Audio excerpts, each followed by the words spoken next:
Allez, c'est parti, on va essayer de s'installer comme ça, correct. Comment je suis là? Je vais me mettre plutôt par là, tu vois, ça sera mieux. Ça sera plus propre. Donc il y a toujours le chat juste ici. Il va peut-être faire des petits passages comme ça. Viens voir. Je vais faire un petit câlin au chat en attendant que tout le monde s'installe. Enfin, que tout le monde. À chaque fois, je dis tout le monde. Il ne faut plus que je dise tout le monde. Il faut en attendant que tu t'installes. Parce que tu es tout seul à regarder cette vidéo. Et c'est vraiment ce que je veux pour nous. Tu es tout seul à regarder cette vidéo. Alors, le temps que tu trouves la vidéo, que tu t'installes, que tu te mettes confortablement dans un petit coin, que tu que tu trouves de quoi noter si tu as envie de noter, que tu prennes le temps vraiment de te poser, de t'isoler tranquillement. Et on va pouvoir attaquer, tu l'as vu dans le thème, donc on va parler des émotions. Encore une fois, c'est ma vision des choses. Je ne suis pas un spécialiste dans les émotions, etc. Mais par contre, j'ai appris pas mal à me comprendre et à me contrôler. Mais bon, on reparlera de ça dans quelques minutes, le temps que ça s'installe. Voilà, donc lui, il est installé, tu vois, il est tranquille, il est là, il est bien. Donc je t'invite à te mettre, hop là, ça s'envole. Mon truc là, il s'envole. Je t'invite à te mettre juste là, à côté de moi. Viens t'asseoir et on attaque tout de suite les émotions. Salut, j'espère que tu es en forme ce soir. Et ce soir, on parle des émotions, de remettre les émotions au service de son temps. Parce qu'en fait, le temps, c'est uniquement composé d'émotions. Le temps, en fait, il n'y a pas vraiment de temps. Le temps, on a essayé de le matérialiser par nos montres, on a essayé de le matérialiser par tout un tas de choses. Les montres, c'est simplement le fait d'être connecté, enfin de pouvoir se rencontrer les uns les autres. Ça, c'est le temps matérialisé, le temps qu'on a mis en application, tel qu'on se le représente, etc. Mais en réalité, la gestion du temps, le fait de définir, d'identifier quel temps on veut, quel temps on prend, quel temps on accorde à telle ou telle chose, c'est simplement des émotions. Et les émotions, il y en a 7 émotions primaires que j'ai récupérées dans divers ouvrages. Et ces 7 émotions primaires, sur ces 7 émotions primaires, il y en a 5 qui peuvent être identifiées comme ça, juste à leur lecture, comme des mauvaises choses. C'est des mauvaises choses, tout dépend de l'interprétation que tu en as et tout dépend de ce que tu en fais. Ça peut être considéré comme des mauvaises choses, effectivement, mais en vrai, si tu détournes ça, c'est pas des mauvaises choses. Il faut peut-être les limiter, mais de toute façon, on va les voir tout de suite. Donc je vais commencer par exemple, je vais commencer par une émotion qui peut être interprétée comme mauvaise, c'est le dégoût. Le dégoût, quand tu le dis comme ça, même le mot a une connotation, ça te rebute, c'est quelque chose qui ne te fait pas du tout envie. C'est quelque chose qui t'interpelle de façon négative. Le dégoût, ça donne pas envie, ça te rebute. Bon, mais tu peux détourner ça. Tu dois être dégoûté d'une mauvaise situation. Tu peux être dégoûté de quelque chose qui ne te convient pas. Tu peux avoir le dégoût pour quelque chose que tu ne portes pas en toi. Voilà ce que tu peux faire avec le dégoût. Le mépris, ensuite. La deuxième émotion primaire, c'est le mépris. Être méprisé, c'est quelque chose que tu ressens comme mauvais, mais si quelqu'un te méprise, ça veut dire qu'il ne méritait pas ton attention, qu'il ne méritait pas ton affection, qu'il ne méritait pas ton attention tout simplement. Donc ce mépris comme ça, c'est encore une fois pas une mauvaise chose. Et toi, toi, tu dois pas forcément pratiquer le mépris, tu dois mépriser certaines choses. Mais alors, le chat est en train de bouffer mon papier de notes, coquin. Donc le mépris, voilà ce que tu peux faire du mépris, c'est surtout si quelqu'un te méprise. Toi, tu dois éviter de mépriser les gens parce que c'est vraiment pas quelque chose de cool. Mais si quelqu'un te méprise, ça veut dire qu'il méritait pas ton attention. Je suis pas trop ce soir-là. On va essayer de s'y mettre tranquillement. On va essayer de s'y mettre. Un que j'affectionne particulièrement, c'est la colère. J'avais fait un contenu dédié sur ça. La colère, en vérité, c'est le fruit d'une frustration.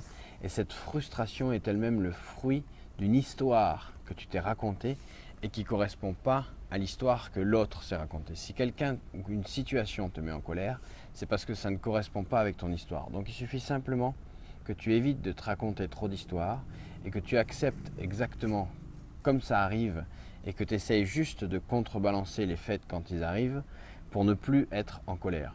Maintenant, la colère, c'est une bonne chose, ça peut être une bonne chose si c'est pour te défendre.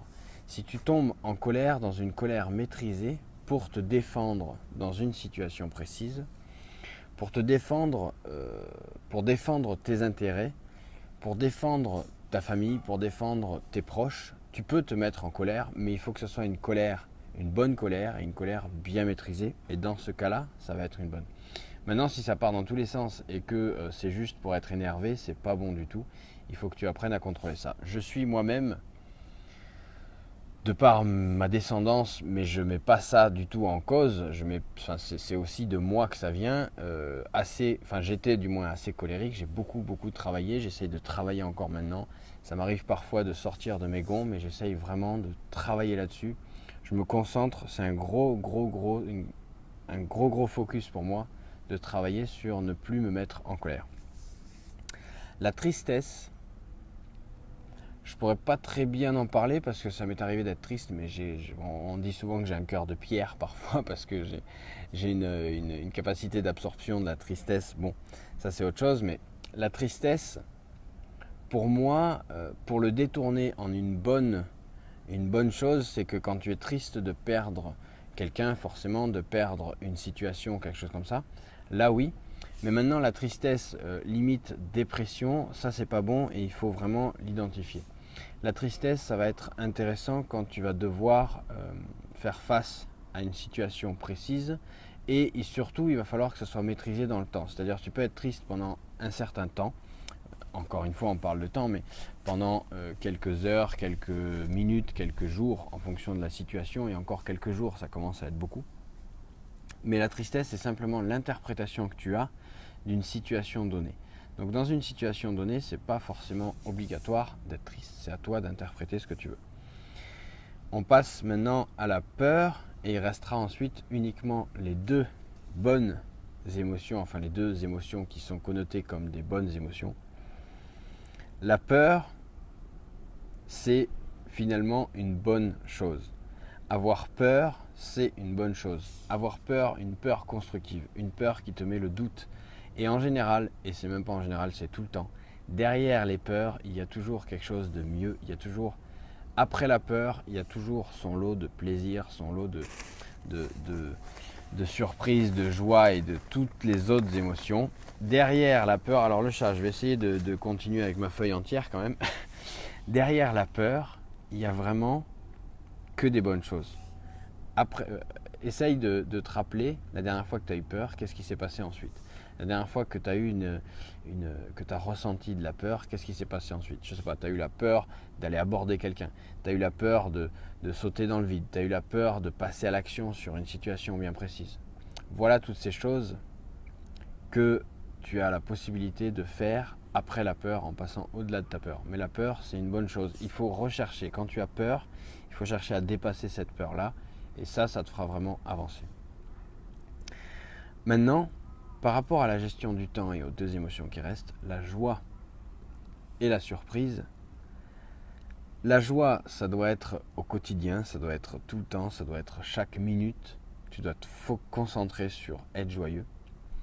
Et la surprise, on aime tous les surprises. Être surpris, c'est tout simplement... aujourd'hui, ça peut être interprété par « Allez, j'ouvre mon téléphone, je vois que j'ai une notification, je veux être surpris par ce que je vais trouver derrière. » Mais il ne faut pas être stressé ou pressé, j'avais fait aussi là-dessus, pressé d'être surpris, mais pas pressé de manquer de quelque chose. Pas pressé d'être en retard, mais pressé d'être surpris de rencontrer quelqu'un, pressé d'être surpris. En fait, il faut transformer toute cette quête aujourd'hui de faire plus. Il ne faut pas avoir une quête de faire plus, il faut avoir une quête d'être surpris. Et dans cette démarche-là, tu seras dans la bonne démarche pour reprendre la maîtrise de ton temps. Et la joie, tu dois tout faire en sorte pour faire en sorte de vraiment vivre de la joie à chaque minute, vivre de la joie à chaque instant, tout le temps. Et jamais simplement te contenter juste de vivoter comme ça, sans vraiment de but précis. Ton but précis, ça doit être de vivre, d'être joyeux à chaque minute. Chaque fois que tu seras en colère, à chaque fois que tu mépriseras quelqu'un, à chaque fois que tu seras dégoûté de quelque chose, à chaque fois que tu auras peur et à chaque fois que tu seras triste, tu perdras ton temps. Ou alors, il faut que ça serve ta joie derrière. Il faut que ça serve quelque chose qui t'amène vers une joie ou une surprise derrière. Et ça, c'est la seule chose qu'il faut retenir. Parce qu'encore une fois, gérer ton temps, tu ne peux pas faire ça. Tu ne peux pas épargner du temps. Tu ne peux pas dire tout ce temps-là, hop, je le rattraperai demain. Le temps, c'est chaque fois que tu avances, tout ce que tu as mis derrière, c'est des expériences qui vont te faire grandir, peut-être. Mais si tu l'as vécu comme quelque chose de mauvais ou de négatif, ça va peut-être te peser derrière. Alors que si tu as tout interprété comme quelque chose de joyeux ou quelque chose de surprenant, tu es dans le bon, tu es dans le vrai et tu vis à chaque fois des bonnes situations et des bonnes choses. Je te laisse là-dessus. Je t'invite à me poser une question encore une fois pour les prochains lives, si ça t'intéresse, que je puisse répondre en direct comme ça. Et je te rappelle que chaque matin, tu as plus de 15 heures devant toi. Choisis tes priorités.